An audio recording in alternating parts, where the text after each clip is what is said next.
Hi. What a crazy day I've had today. I'm struggling to fit the work I need to do in around these limb centre appointments. And so I've had to completely reschedule my working week because it's disrupting all my clients' appointments so much. It's not good business. So I've had to take almost 2 whole days out of my week in the middle of the week, so that future leg appointments in Dunedin can be done then and I don't have to keep cancelling these same clients all the time. It's not fair on them, really, although they are quite accommodating, but it's still not fair on them. So I've been chasing my tail all day trying to catch up with the stuff that I wasn't able to do because I spent half the week in Dunedin.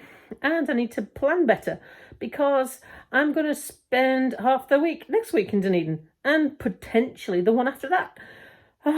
So yes, it makes working actually really challenging in around it all, because I'm not just like a lady of leisure and I can swan up and down and for limb centre appointments when I want to. It doesn't quite work like that. Now, when I was in Dunedin a few days ago, I was talking to a friend up there that I often catch up with for coffee when I'm there, and she mentioned that she was talking to a friend of hers. I don't know this person, about her friend who's a personal trainer who's an amputee, and bear in mind this person lives in Dunedin.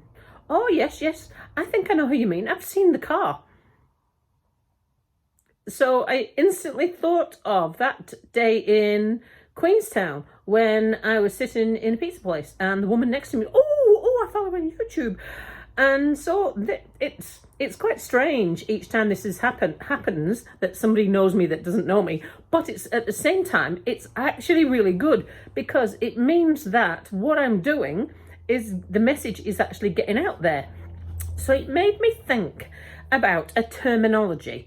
Now I'm always going on about how things are named and how the public see stuff and all that sort of thing. I've got a really big problem with that sort of stuff.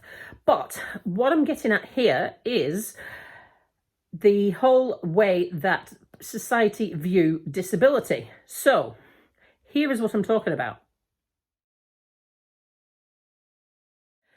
Accommodation versus normalisation. So is it normalised, or are people accommodating me and my need? Weird. Well, not so, because when I looked into it, what I was actually thinking was, it's great that what I'm doing is normalising the fact that a personal trainer can be an amputee. And it's bringing being an amputee up into the forefront for people that probably wouldn't think about it. But is that normalisation? Not quite, because what I mean is, what I'm actually driving at, and this is where my gripes are, is that disability should be normalised in society. So what I mean is, if you go to a crossing, you will always have a flashing light and a sound will go off. That's for deaf people. The deaf people listen to the sound, know it's time to cross. The blind people look at the light, know it's time to cross. No, they don't.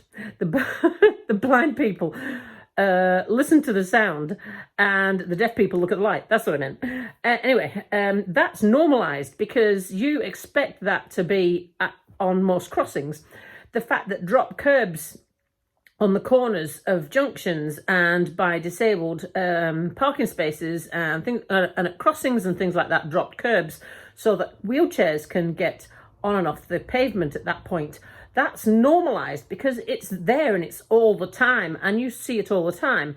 What I have a problem with is all the other little things that are not normalised. So, for example, the token disability access thing that I was talking about in the supermarket. Every supermarket has to have a disability accessible aisle, but the bloody thing was shut.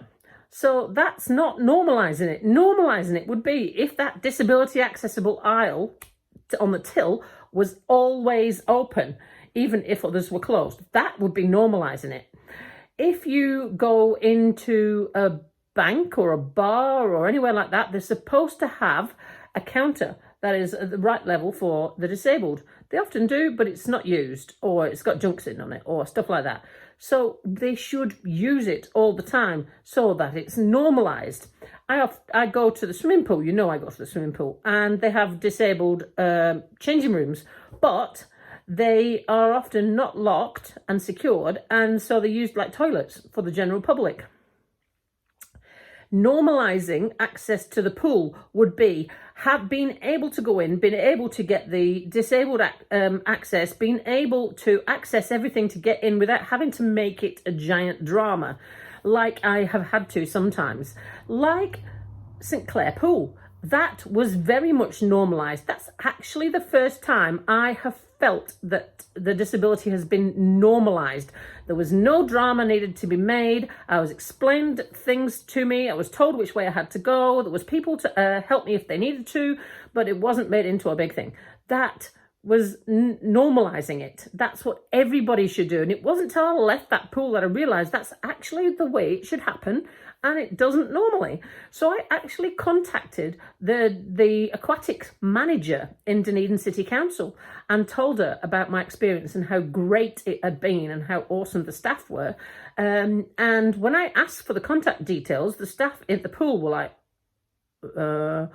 and I said it was for a compliment. They're like, oh, right. And that was the kind of reaction I got off the aquatics manager. People don't spend enough time giving other people compliments. They spend too much time moaning about things.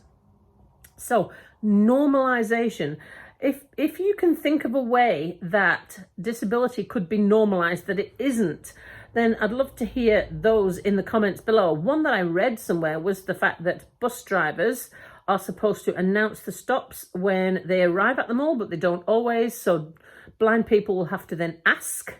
So that's accommodating them rather than normalising it. If I think about my general lifestyle, having to constantly ask for the way into things, how to get things, how to access buildings and facilities, you shouldn't have to ask. It should be bloody obvious, just like in the St Clair Pool. So you just walk on in and it's all completely normal and no drama needs to be made of it.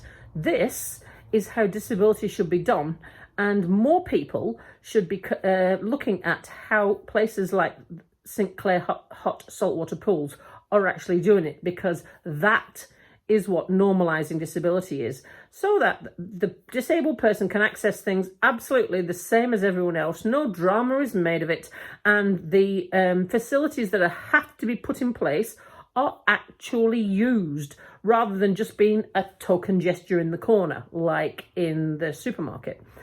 So I really wish that we could get that message out wider, and I'm not really sure how to go about that, but I would love to hear your thoughts on the way that disability can be normalised, that you've noticed, like people being accommodated because they're different, rather than it being something that could just be rolled out across the board, that would be dead easy to do, that then it wouldn't be a drama. I'd love to hear those from you if you have got some ideas on that. Anyway, I will stop on rambling on. My closing thought, well, I haven't been for a swim today because yesterday it was a massive day. I went for a swim yesterday and a big drive home and all that sort of thing. So I thought I'd give myself a rest. I'm now sitting in second place in the swim challenge, behind the person that's been chasing me all along. And I discovered that person is training for a 10-kilometre across a lake swim. So I might always be on a loser. But anyway, what I've decided I better do, because I've got 2 swim races coming up, is I better not just swim like a crazy person and wear myself out. I'm probably better off doing long swims and doing less of them. So then I will swim better. So that's my plan. And to try and hang on to second place. And if I get first, then it's a bonus. Anyway, cheerio, people. And I will talk to you soon.